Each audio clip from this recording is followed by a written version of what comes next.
Hello everyone, welcome back to my channel. আজকে আপনাদের সামনে নিয়ে এসেছি রাজশাহীর বিখ্যাত লেবুর পিনিক রেসিপি। আজকে হঠাৎ করেই এই লেবুর পিনিকটির কথা মনে পড়ে গেল যে অনেক দিন ধরে লেবুর পিনিক খাওয়া হয় না।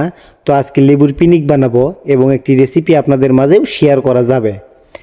তো এই রাজশাহীর ভার্সিটির এই রেসিপি আপনার লেবুর পিনিক, আসলে ভার্সিটি এটা খুব বিখ্যাত রাজশাহীতে।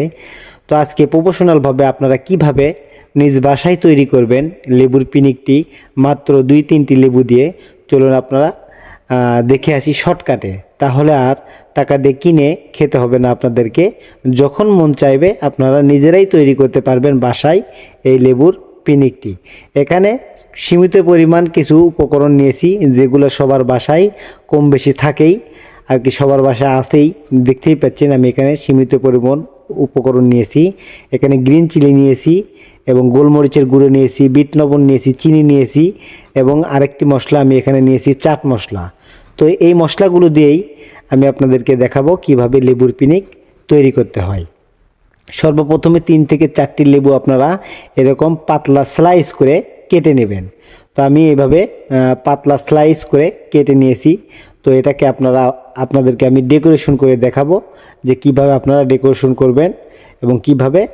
তো আমার লেবুর পিনিক আমি এইভাবে খুবই পাতলা করে কেটে নিয়েছি। এটা পাতলা করলে খেতে খুবই জুসি হয়।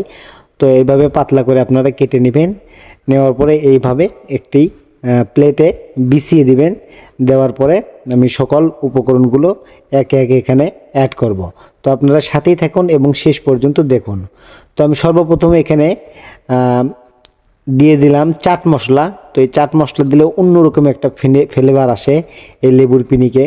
এবং তারপরে দিয়ে দিলাম আমরা কালো গোলমরিচের গুঁড়া। তো এটা সবাই বাসায় থাকেই এবং বাজারেও কিনতে পাওয়া যায়। তো তারপর আমি এখানে অ্যাড করে দিচ্ছি বিট লবণ। তো এই বিট লবণ দিলে খুব সুন্দর একটি খেতে লাগবে। আমি এখানে লবণ অ্যাড করি নেই, তবে প্লাস বিট লবণ অ্যাড করেছি। এবং এখানে আমি অল্প পরিমাণ চিনি দিয়ে দিলাম। তো টক মিষ্টি ঝাল একটা ফ্লেভার আসবে চিনি দেওয়াতে। তো আপনারা অবশ্যই অল্প পরিমাণ হলেও এখানে চিনি অ্যাড করবেন। তারপরে আমরা এখানে গ্রিন চিলি অ্যাড করে দিয়ে দিলাম। তো গ্রিন চিলি দিলে সুন্দর একটি ঝাল ঝাল লাগবে। এবং আমরা শুকনো মরিচ ভেজে নিয়েছি, সেটাকে গুঁড়ো করে সেই শুকনো মরিচের গুঁড়ো এখানে আমি অ্যাড করে দিয়ে দিলাম।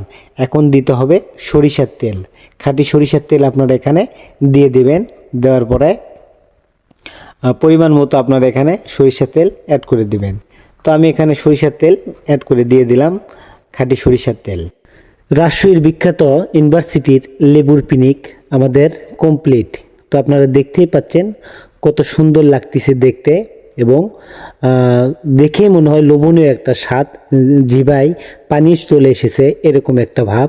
তো আসলে এটা মেয়েরা খুব পছন্দ করে এই খাবারটি, এবং আপনারা যখন তখন এই খাবারটি খেতে পারেন এবং মুখের রুচি বাড়বে। লেবু তো অনেক পুষ্টিকর একটি খাবার, এমনিতে ওটা খেলেও মুখের রুচি বাড়বে। তো খুবই একটি ভালো খাবার এবং আমার পছন্দের একটি খাবার। এই খাবার আমি মাঝে মাঝেই বানিয়ে খাই, ভাবলাম এই রেসিপিটি আপনাদের সামনে শেয়ার করা উচিত। তো আপনারা চাইলে খুব সহজেই স্যাম্পল 2-3টি লেবু নিয়ে আপনারা এই রেসিপিটি বানিয়ে খেতে পারেন।